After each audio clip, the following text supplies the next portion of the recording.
Good evening, Ron. Thank Hi. you very much for all three for seminars. Wonderful, thank you.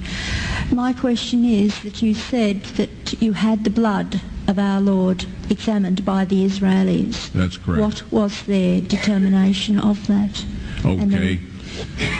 Now, we won't be able to take second questions. I'm sorry if you're on your second one, please just step out. I love you, but we're running out of time. Real quickly, okay. Dried blood is dead blood. Everybody knows that, all right? They can test the blood of the pharaohs, the mummies of the pharaohs, all right? There's certain things they can do.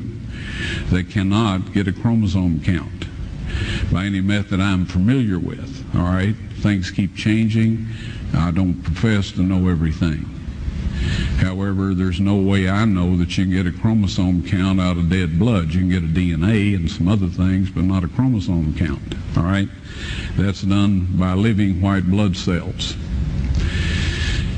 Now then, first of all, in this analysis, I took the blood into a laboratory in Israel. I asked one of the people I work with in antiquities, where is a good laboratory that does reliable work?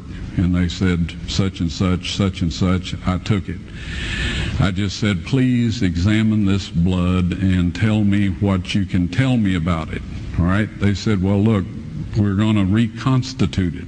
We're going to put it in normal saline and keep it at body temperature for 72 hours with gentle swirling. All right? That's their business. That's great. I said, now I want to be there when you check it out. They said, fine. So I was back. They checked it out. I said, now, they said it's human blood. We can tell that. They did whatever tests they need to do. And then I said, take some of the white blood cells and put them in a growth medium and keep them at body temperature for 48 hours. And they said, well, that'll do no good because it's dead blood. I said, would you please do that for me? And they said, okay, we'll do it.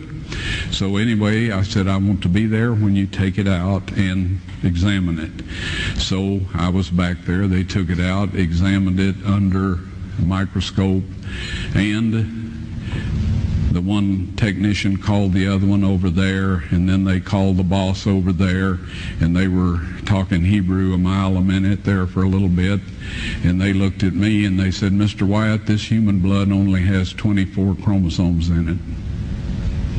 Everybody else has 46. You see, 23 from your mother, 23 from your father, 22 autosomes from your mother, 22 autosomes from your father. You get an X from your mother, you may get an X or a Y from your father, all right? This blood had 23 chromosomes from the mother's side, one Y chromosome only. You see, the child could not have developed if they hadn't had the autosomes from the mother. So all of his physical characteristics were determined by his mother's side of the family, her autosomes.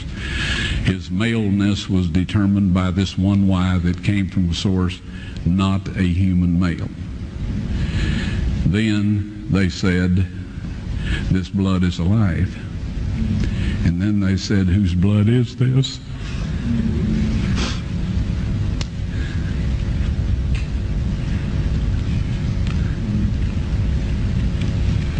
I said, it's the blood of your Messiah.